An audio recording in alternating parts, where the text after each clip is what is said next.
Ele transformou-se numa lenda. E se fosse vivo, comemoraria 60 anos. Freddie Mercury para sempre, hoje à noite, na RTP. You know, so you go on stage and I pretend to be a macho man and all that. And then in my videos, you know, you go through all the different characters. And then you... Barcelona came from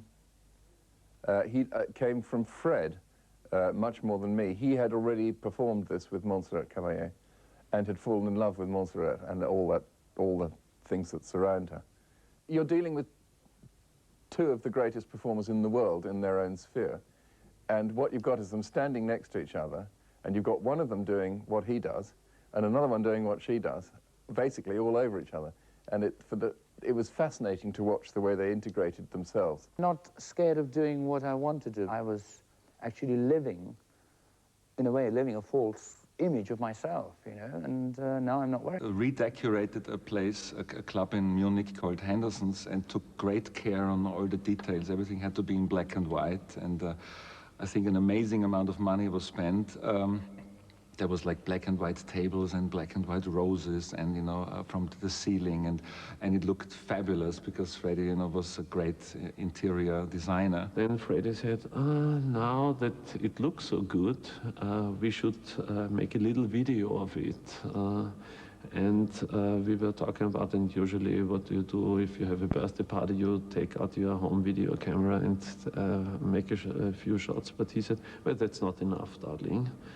And he ordered a couple of 35mm cameras in something where you would usually make a Hollywood movie. It was clear that it was completely filled with people.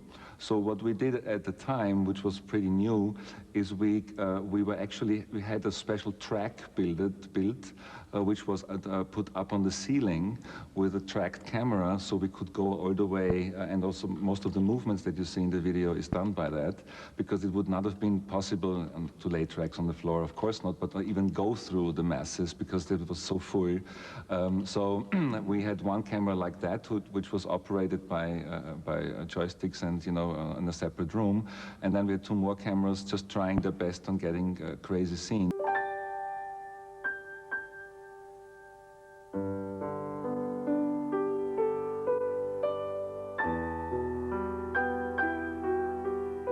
I think in the end, being natural and being actually genuine is what wins. In the end, all the mistakes and all the excuses are down to me.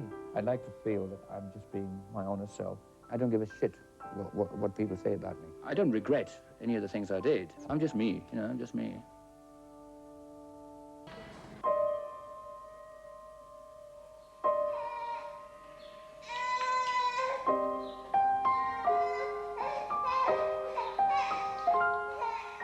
The world into which little Farrokh was born was a placid tropical paradise, whose ancient white walls and thin, ramshackle streets allowed fleeting glimpses of green leaves against azure waters and white coral sands. Born into a high-ranking Parsi family working for the British government, he was in the public eye virtually from birth, after his baby picture won a local Photo of the Year contest. For ourselves, very sociable, very friendly people and all that. But for the children, like Freddie and all, growing up, there wasn't much to do. Not much excitement and all. It would be, you'd be playing records and look at the fashion magazines and pop magazine to try and see what the outside world is doing. Although by the time we got the magazines, they were about a couple of months old. But it was still news, you know, because that was the only way to be up to date with the Western world.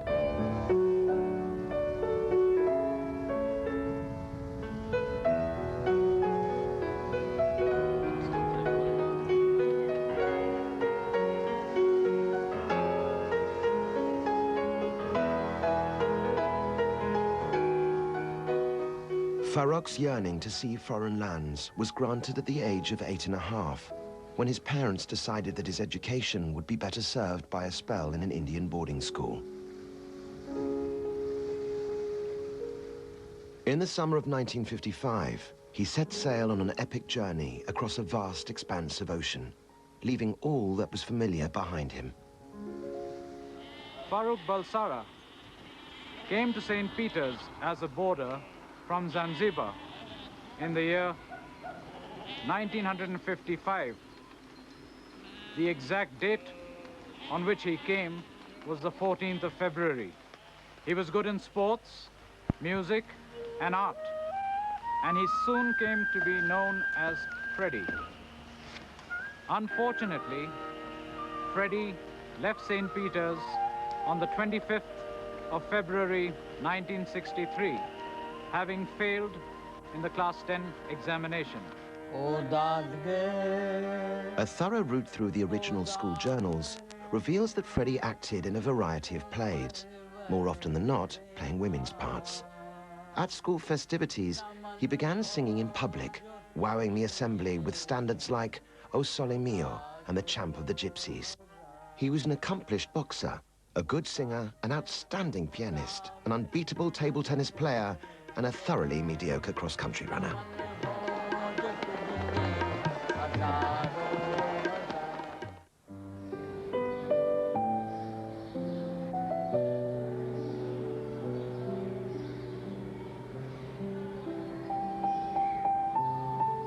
Punchkani, March 15, 1962. Dear Mom and Dad, as I write this letter to you, I'm so angry because a terrible injustice happened to me. Let me tell you. We were all in the dormitory at Lawrence Villa. Victory, Farang, Derek, and all the other boys. Suddenly, Bruce started to hit me. Let's box, Bucky, he said, and although I said no, he just started. Within just a few moments, against my will, there was a boxing match going on, and I was in the middle of it. The boys were all screaming and shouting and throwing pillows at us. Because of the noise, Mr. Davis suddenly entered the dormitory and stopped the fight. Bruce lied and said I was the one who started the fight, and that he was just defending himself. All the boys backed him up. So Mr. Bazin, the principal, decided I had to be punished. And what a terrible punishment they picked for me. I had to go to the barber shop and have my hair cut really short. I hated Bruce for that. You know how much I love my hair. It'll never be the same again. I'm so sad and angry. Farooq.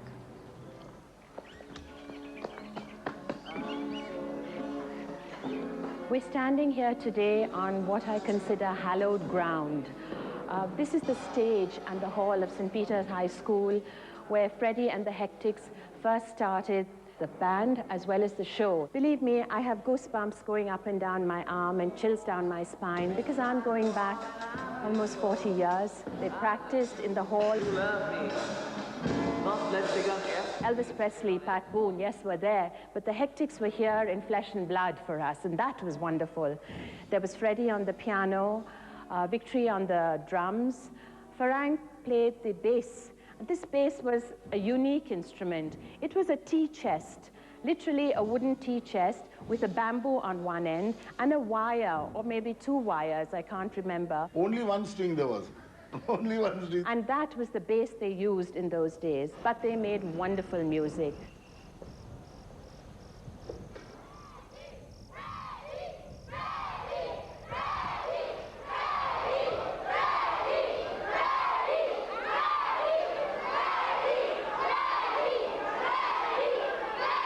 Our band, the Hectics, are playing at St. Peter's tonight.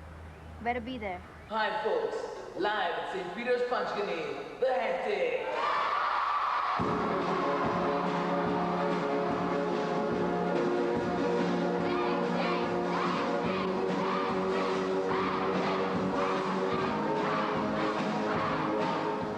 I did my diploma in graphics illustration, so I was going to be a graphics illustrator, you know. It was just, I can paint and do that. But while I was going through college, I mean, I was very interested in music, so I joined other bands and I got to know Brian and Roger. We had quite different lifestyles, but we always got on, and we never really had a big argument. He had his own little world, I remember even then, you know, he behaved like a star. It was like, who's this guy? Because he was always dressed immaculately and rather outrageously, and he would do things like go around with his little pom-pom on the end of a string, pomming everybody, and sort of being a local character. He realized that he was, in the core, very shy, but he used these various devices. He was already kind of cloaking himself in a persona.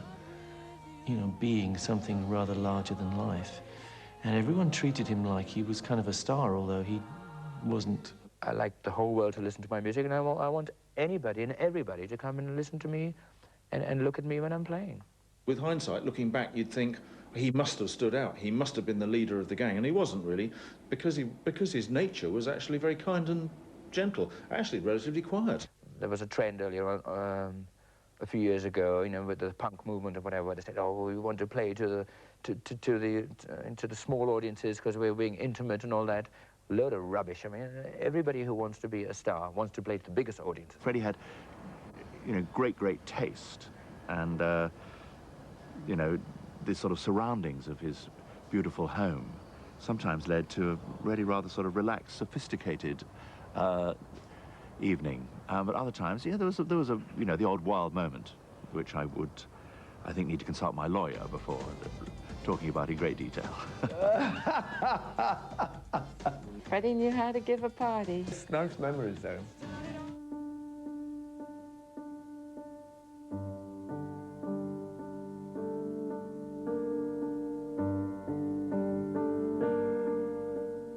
Though he once thought Montreux tediously quiet, Freddie's increasing appreciation of its tranquil beauty led him from the late 80s onwards to buy a flat there and occupy his time with its decoration.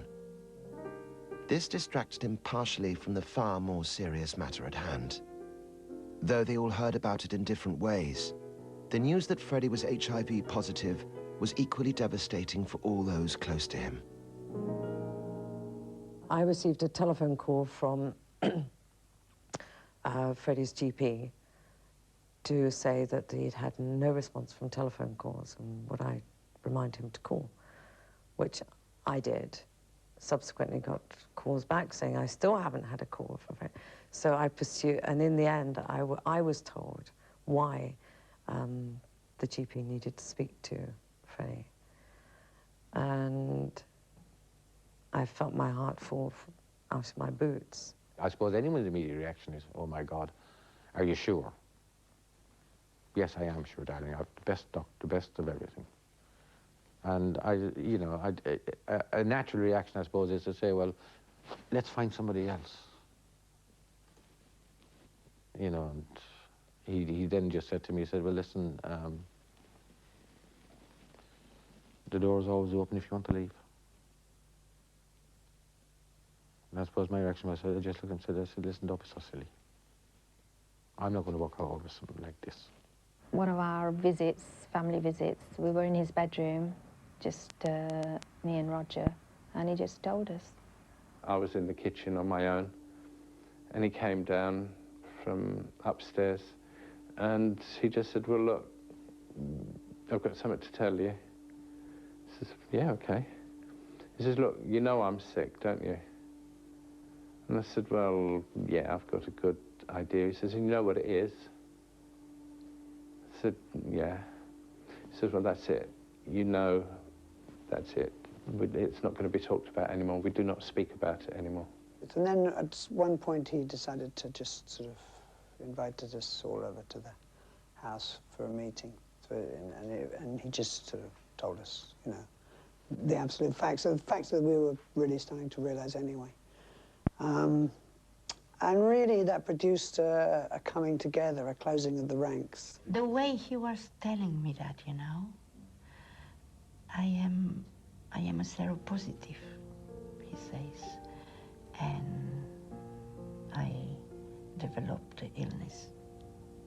I says, "But you are so strong, and you sing like you sing, and yes, I still can do it," he says.